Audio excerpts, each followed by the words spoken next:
Hi, Gail Foley here. Thanks for stopping by and listening to my little video blog of the day. What I want to talk to you about today is about being afraid. Are you afraid to do something? You know, they say that between death and speaking in front of a group are the two most anxious things that people ever think about. And what's really funny is when I was in school a few days ago, actually, I was, they call it bullying by now, and that's sort of where I was. I wasn't a Catholic. I didn't grow up in the Catholic community. I wasn't rich, and my family didn't belong to the country club, and so when we moved there, I was a target.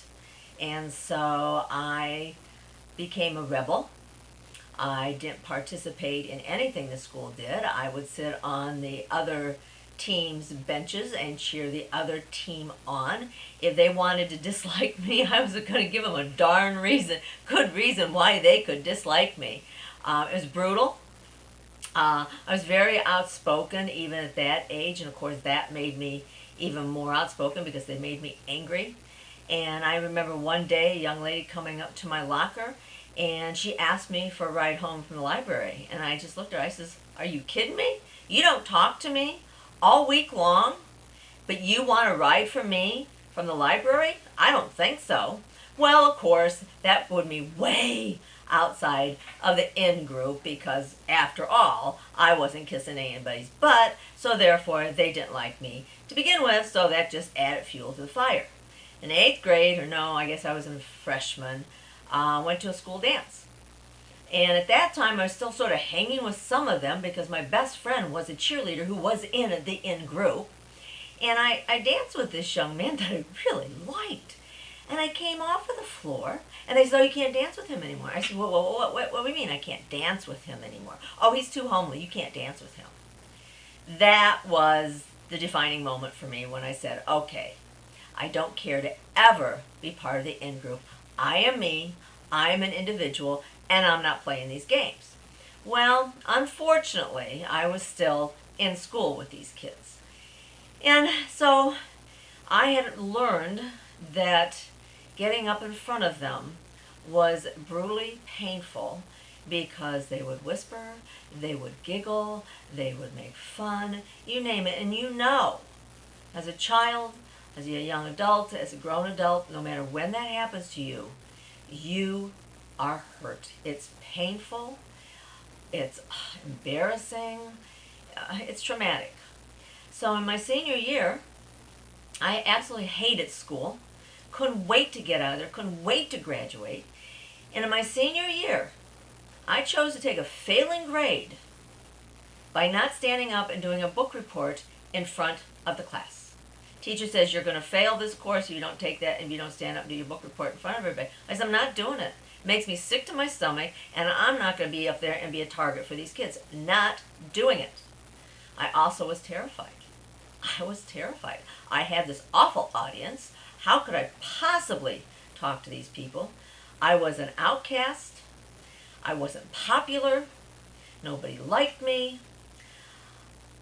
I can't tell you the depths of despair that my high school years did for me.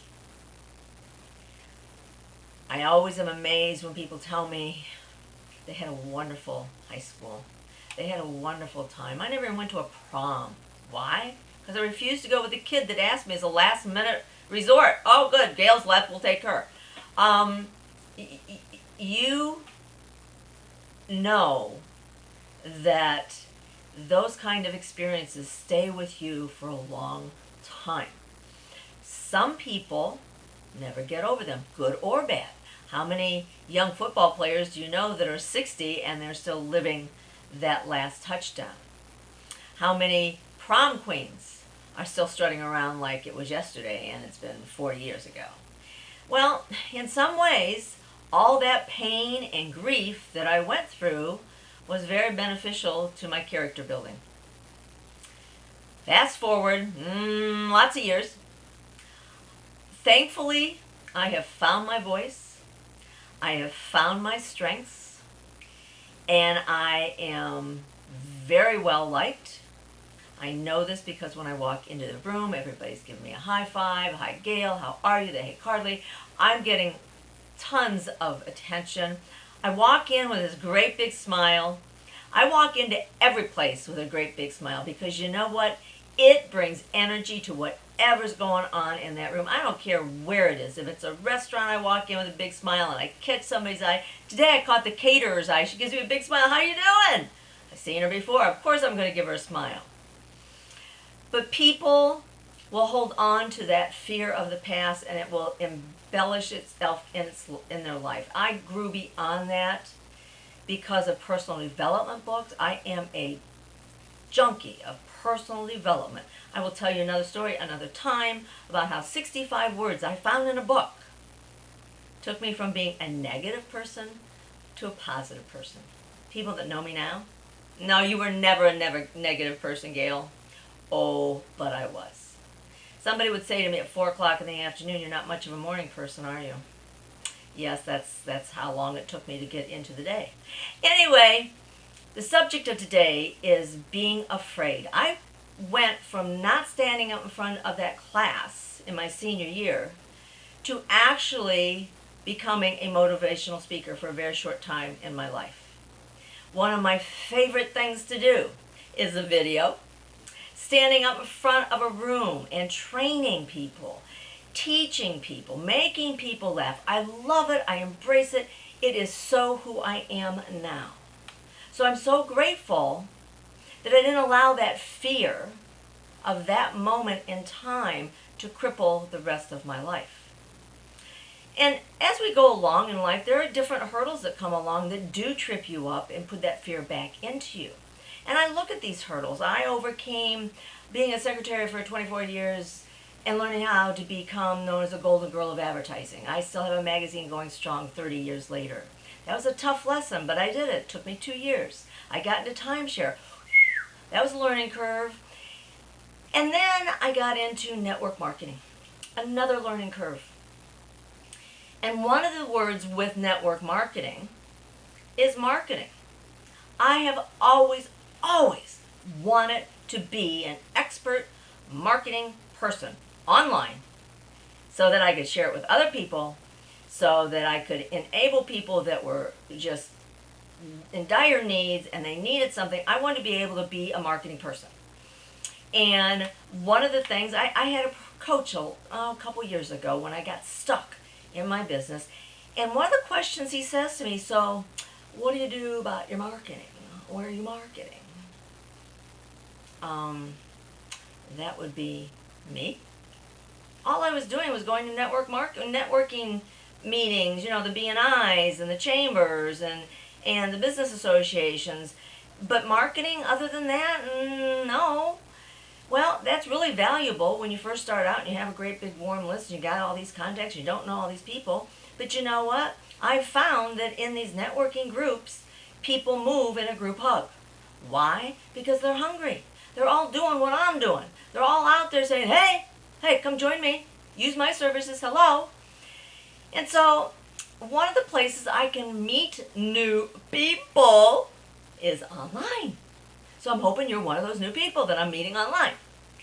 And in doing all this, I will get to a certain place. I will build the websites. I will build the blogs. I will build the letters. I will do all this stuff. Make the videos. Put them out there.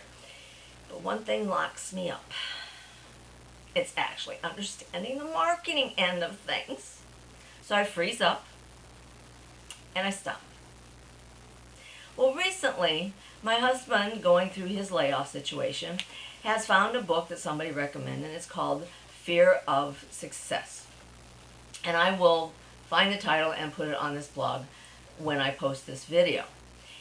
He is struggling because for 33 years he sat in a cubicle at one company. True, he's moved around to different cubicles, but for the most part, he's been in a cubicle at that company. He has got to think way out of the box. He's got to do an interview. He's got to find a way to put his resume out there on a regular basis. He's got to learn a whole different way of being. Truly, after 33 years, it's terrifying for him. So he keeps getting books out of the library, and he keeps reading them, and he keeps applying them, and he brings great stuff to me, and we share and we talk. And he's so, all the authors are so right. Courage is being afraid and doing it anyway.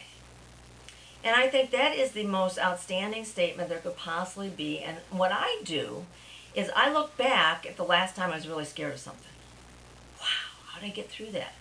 I just plowed through because I wanted it bad enough. Key words, I wanted it bad enough to plow through and do it. And so I look back at what I've done in the past, and that's exactly what I've done. I want it. I want to be successful at advertising. I'm going to do this. I moved to Virginia to become a timeshare salesperson. I don't want to go back home to the cold country. I want to be in Virginia. I got to learn this. I got to do this. I got to learn this. Became very successful.